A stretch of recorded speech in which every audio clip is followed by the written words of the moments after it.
Because up until So recently, student rentals have really been on fire in Windsor, right? they were the toughest one to find just before COVID because the student inflow was like insane. And there is only limited number of houses around the university and around the St. Clair College. So that means, if you have a house within that like 1 kilometer radius, students have no other place to go other than renting that place. Back in 2010, when I first started, I mean, I could have only dreamed of being able to get connected with local experts like Aditya.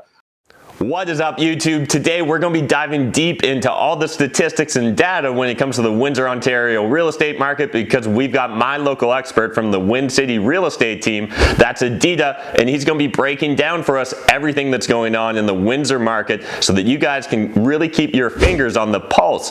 Now, this is part of our entire series, just breaking down local markets every single month. So we're actually going to be doing this every single month. Jump in the comments, let us know what other aspects you'd love to see in this video series, and let's just jump into all the data. And I'm just really excited to break down Windsor, Ontario for you guys. What is up, Canada? I'm really excited for today's video where we're going to be talking everything about the Windsor, Ontario market. I know you guys have had a lot of questions, so I decided to bring in my local expert, Aditya from Windsor, Ontario. How's it going, man? Doing fantastic, Matt. How are you? Doing well. So yeah, I'm really excited to jump into the data here. So I know you've got a screen share ready for us. So let's just kind of take a look and see what's going on in the Windsor market. And then I look forward to kind of diving into the numbers with you. Sure. Yeah. Cannot wait for that. Awesome. So, before I get into the numbers, I just want to give you, a quick idea of actually why Windsor. Yeah. First of all, because a lot of you watching this video might not know where the Windsor is. So first of all, the Windsor actually located on 401, the end of 401, the west.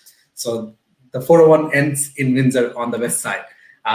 So Windsor actually just a border city. So literally off of the border is Detroit downtown. So that's one of the biggest attraction because not many of them know that Windsor as a small city, but Windsor is just beside a big city that is actually growing, which was a dead city till 2015, 16. But from last 2-3 years, so many IT companies moving in, Amazon, Google, other IT companies, and one of the biggest entertainment area, so many things that Detroit brings value for Windsor. Mm-hmm. On top of that, Windsor is still one of the most affordable housing prices, or still average home prices are 410, whereas, compared to other bigger cities.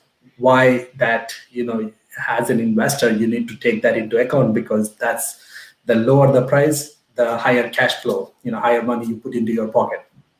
And also, Windsor has the best weather compared to Toronto.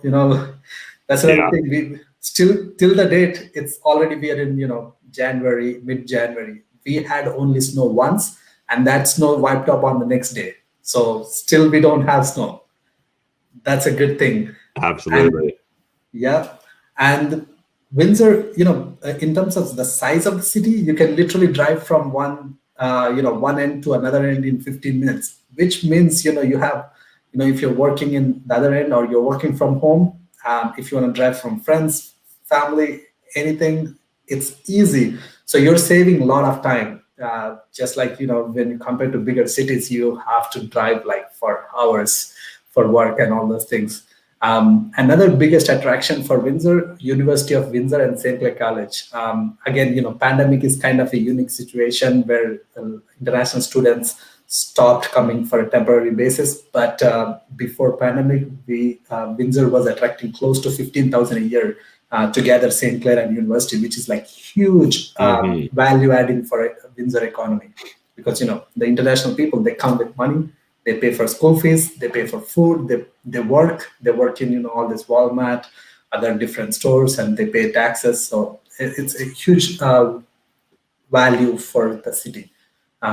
And another big thing that is going on right now, Windsor currently have the bridge that you have in the picture actually. Yeah. That's Ambassador Bridge, but we have another new bridge construction already started. That's end of 401, literally 401 ends and starts the new bridge to the Detroit. So that's one of the reasons that they're working on this new construction bridge because the traffic, the goods import and export, one of the major city is Windsor. So between the US and Canada. So that's a big value. And also bringing a lot more jobs because of the construction, right? So construction labor is needed for the next few years. So it's a big project. So that's all about Windsor. Now, what it means for investor in terms of numbers, what can I expect and what has been happening in last 1 year. So I have some numbers for year to date. This is actually from January 2020 till December 2020. So the last 1 year stats here. So we have like very low inventory right now. There is not many properties on the market. The inventory actually dropped comparative to last year, beginning of the year, and the number of sales has went up. And look at this one. This is what attracts me as an investor. So if you would have purchased a house or any property, a residential property, just exactly a year ago, your property now would have appreciated by 22.37%. Crazy. Yeah. So if you do actually in terms of numbers, like literally if you would have put 20% down, that means you made over 100% returns in 1 year. And then, on top of it, if you did a value add in properties, like we talk our favorite strategy, strategy, that's bonus on top of it. Just the appreciation alone, you would have pulled your money out. Yeah, it's powerful. It's crazy to see how the market in Windsor is evolving and appreciating, but I'm sure we'll touch upon it later why that's occurring. But 22% appreciation, something that Windsor hasn't seen. Never, at least, Yeah, that's again, it's been happening for the last few years, actually. I would say never seen is a wrong word to use. Probably it's been happening for the last. Sorry, I meant like in recent memory. Like this is exactly like since 2018, 2019. Yeah, correct. Yeah. All right, awesome, Aditya. Really appreciate you kind of breaking down what we're seeing overall from a market fundamentals. So as far as like what's actually going on day to day in the market, what are you seeing from your investor clients, right? Are we still seeing lots of multiple offers? Is the market cooling off because of COVID? What's going on in that regards? So I would have to divide into two sectors. For investors, if you're investing in student rental, I'll talk about that separately. And if you're investing in residential, like single families, multifamilies, so these are the high demand right now. Still the inventory is pretty low. And yes, crazy bidding war, but still, people are buying. And I bought, in 2020, I bought a 17-unit building and a duplex and a single family, and helped at least 100 investors to buy and sell. So definitely the properties will come up, but yes, bidding wars are going on. Now coming to student rental side, that's one thing that where the inventory is still, comparative to residential, the inventory is high on student rental side, whereas the number of buyers are low. Because right now there is very high vacancy rate because of the students are not coming in, or they're coming very, very low numbers compared to, because still the university is offering study from home. So that could be a good opportunity for buyers who are who can hold the property for a year with less rent or low rent. Because up until recently, student rentals have really been on fire in Windsor, right? They were the toughest one to find just before COVID, because the student inflow was insane, and there is only limited number of houses around the university and around the St. Louis College. So that means if you have a house within that 1 kilometer radius, students have no other place to go other than renting that place, because students don't want to travel; they want to walk or bike. And so circling back to the single family and multifamilies that aren't student oriented, what's your typical client experience like these days? Is it if the property's listed, I'm going to have to go in at cash in order to win? Is it I just need to have a relatively clean offer? What sort of what approach are most of your clients taking if they want to get the deal? That's definitely a really good point, Matt, because that's one thing some investors miss. Some people don't understand when there is lot of competition, the cleaner, the better, because the cleaner offer will stand out. And you don't get the second chance because, let's say the property is listed for 199. They wantedly listed the price like 100,000 lower than the market value, and they're creating that bidding war scenario. So when there are like 10 offers on that time, they're not going to take conditional offer. 95% of the times, they're not going to take the conditional offer.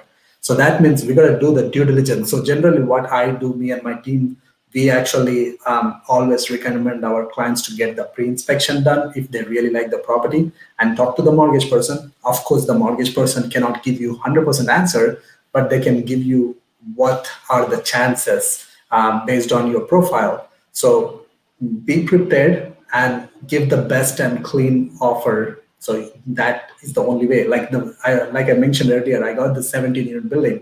The only reason I got that building, I had to go clean offer on 17 unit.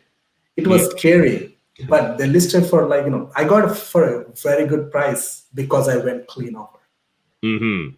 Yeah. So, and the reason I'm highlighting this, guys, is it's really important when you're working with a realtor, you ideally want them to be boots on the ground and very dialed in to what the local realities are, because we've all heard the old adage that real estate's all about location, location, location, but that's also true when it comes to your professionals, when it comes to your power team. Ideally, if they're boots on the ground, especially when it comes to things like a realtor or a property manager or a contractor, they're really going to be able to give us the perspective of what's actually going on today.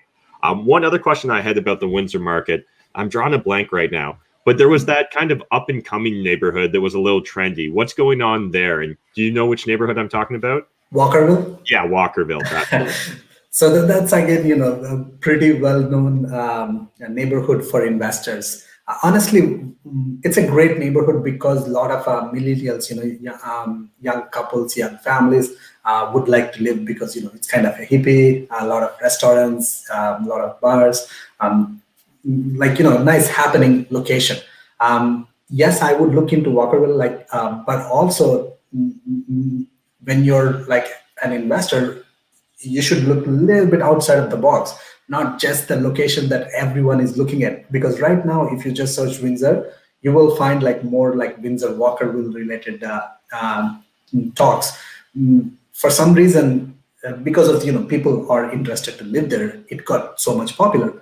But not just looking at that Walkerville, maybe look a little bit outside the borders neighborhoods. That's what I focus on. Sometimes when the prices are too crazy, now the ripple effect will be on that neighborhood. Slowly they move, outwards. So now if you go outward first, you get better prices. So, but again, great neighborhood.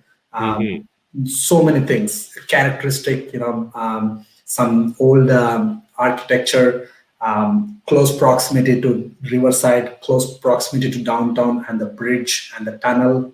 There is a tunnel between US, between Detroit downtown and Windsor. So literally like from downtown, Walkerville is like only probably 2-3 kilometers. So someone who is like nurse or working in Detroit, they can take tunnel. So it's perfectly located with all the amenities and also nice happening area. Awesome. Yeah, really appreciate you sharing that perspective. So right now in Windsor, is there one neighborhood that in particular you're keeping your eye on, one neighborhood that you find is very popular with your investor clients? I mean, so again, even the investors has different perspective, right? Like their goals are different. So a couple of neighborhoods that I'm personally keeping an eye on, and personally, a couple of my clients are more looking into, which is like one outside of this Walkerville, which is like central Windsor. That's one neighborhood that I really like. Kind of outside of Detroit, downtown area. So Windsor is like more West Windsor where university is. Downtown is kind of a central area, and then Walkerville. So these are like three pieces.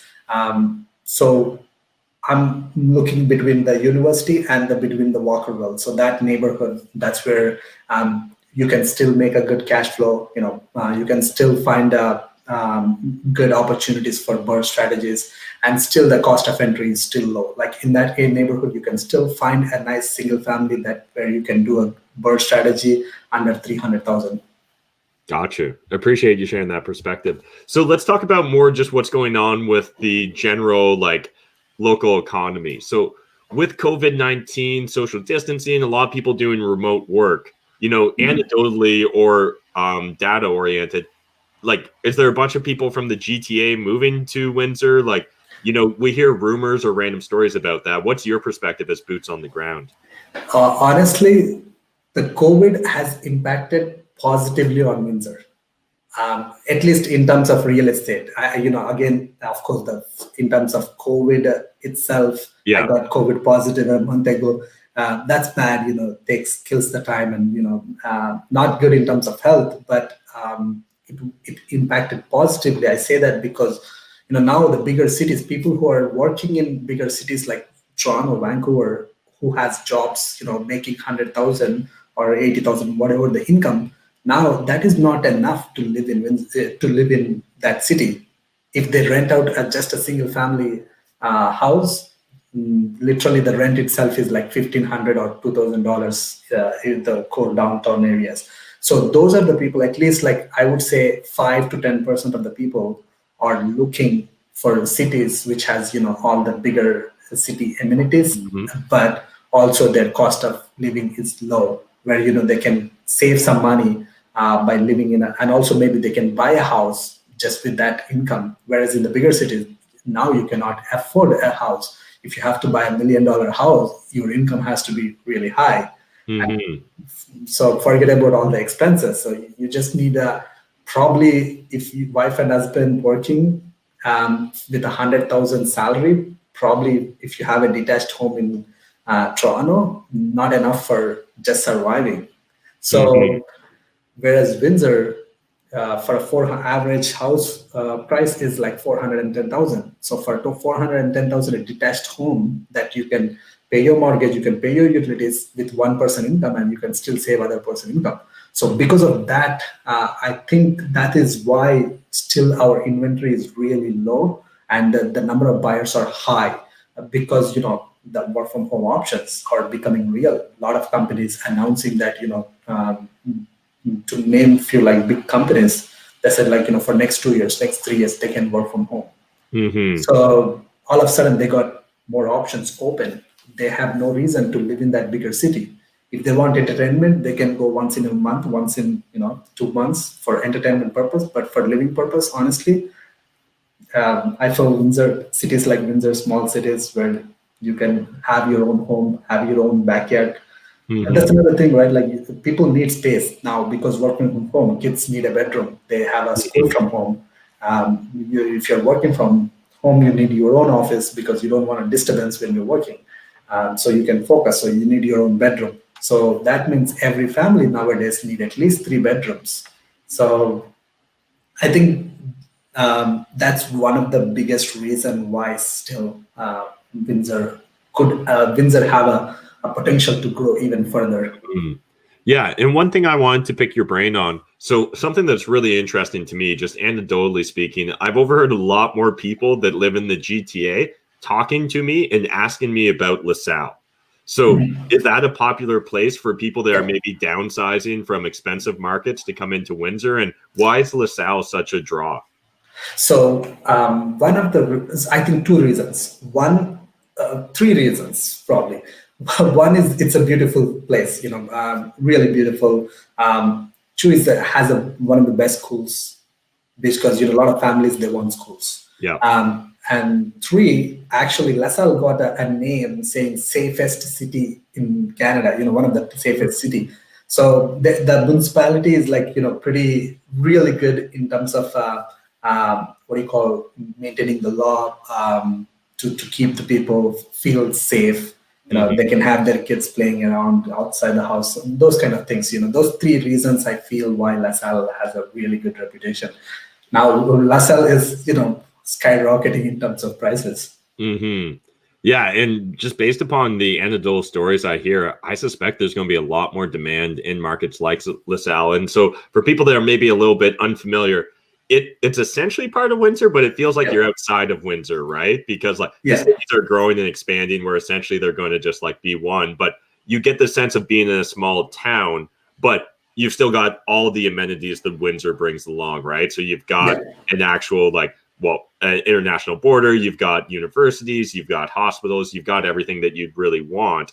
But you also still get that sense of more being in a small community, I think. And so I definitely know that's why a lot of the people that have been reaching out to me from the GTA are thinking about it, is those schools. It's just pretty. And also just that feeling of being in a small community while still having access to all the great resources that a big city brings. Yeah, and less traffic. Yeah, absolutely. And so I'd love to hear a little bit, what sort of transactions are you seeing going on in the Windsor market? Have there been any deals that kind of stand out or that you'd like to share with the audience? So to be like very specific type of deals, either or, like whether you're seeing duplexes are in a lot more demand, or whether it's, hey, there was actually this really cool 10-plex that a client recently purchased. Yeah, so I mean, I can talk about my deal because I just purchased, closed December. It's been only a month. That's a cool property. It was on the market. One thing that, a lot of people are getting confused, especially first-time investors, because they see all these podcasts and videos and, everyone talking about off-market deals. Hey, I want an off-market deal. But first of all, you're not ready. You don't have your finances in place. You're not willing to do a quick closing, and you need that due diligence period and all those things. You're not ready. So off-market deals are great, but the thing is, not everyone can get it for the right price, because off-market, if you can solve the problem that the seller has, which is they're divorced or whatever the financial situation, they want money quickly. So if you're not in that position, probably there are a ton of deals on the market that many people overlook. So as a realtor, I own 10 properties right now. Out of 10, 8 properties are on the market. So this particular deal, 17-unit building, it was on the market. It is on the market. When I was looking at, actually, I made an offer for my good friend and a client. You know him better, Mina. Mm-hmm. So we made an offer for him. It's a conditional offer, listed for 1.7. We made an offer for 1.5, conditional offer, and they didn't accept our offer because even that building was on bidding war. They had 3 offers. So they took a clean offer for 1.3. They took 20,000, 200,000 lower. Mm-hmm. And the building was super solid, but I love your quote, problems or profits. The building had problems.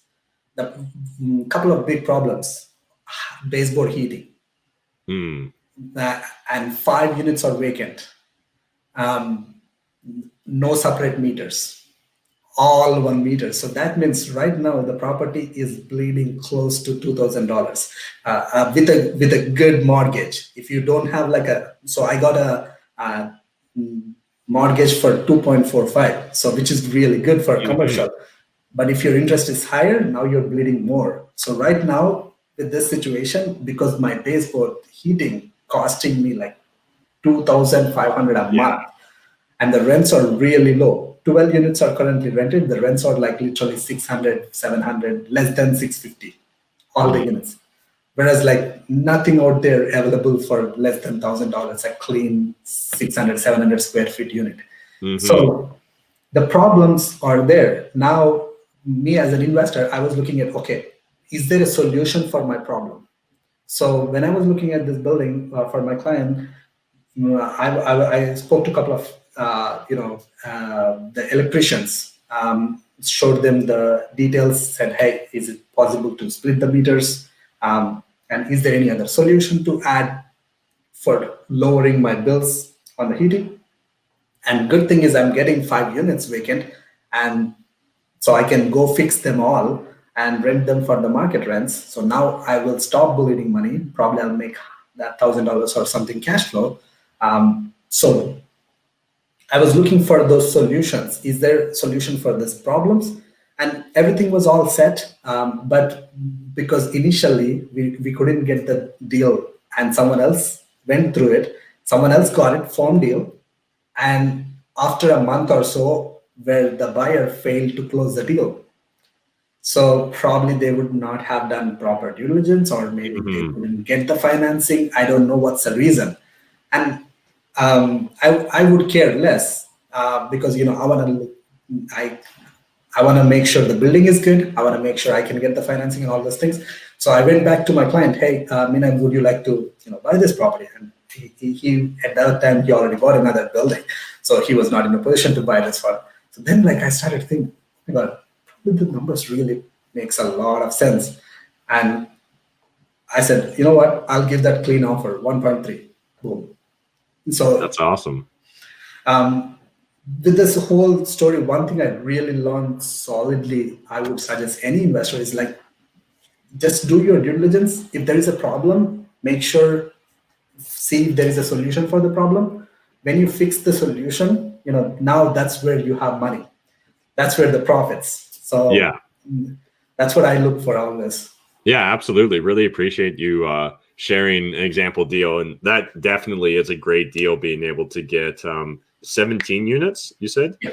17 units for 1.3 million is extremely hard to come by these days. So yeah, that's a fantastic deal. So if someone's looking at maybe investing in Windsor and they're out of town, right? I think there's a lot of out of town investors that are drawn towards Windsor.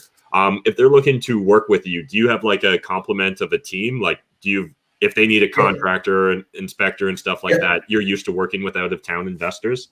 Yeah, so here's the thing. That's why you need to work with an investor come agent, because now as an investor, me and my team, so we are a group of agents. My criteria for someone to be part of my team, they have to be investors. So the biggest value that you get out of us, one, the mentorship. If you need to get a mentorship from a person who owns 10 buildings, 10 units, 10 properties, that's a solid, knowledge to have on your side. Mm-hmm. And along with that knowledge, now all the connections, I don't do contracting work. So I have people to do that. So who does work on my projects. And the more projects I give them, the more loyal they become for me. And that's good. So that way, we build a community where we always they always get the business. So when they have business coming in from me, they always try to take care of my clients better than other people.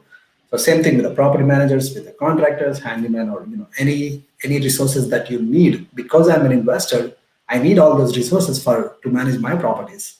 So that means you get all those resources as my client, being my client, and you're without paying any penny extra. Mm-hmm.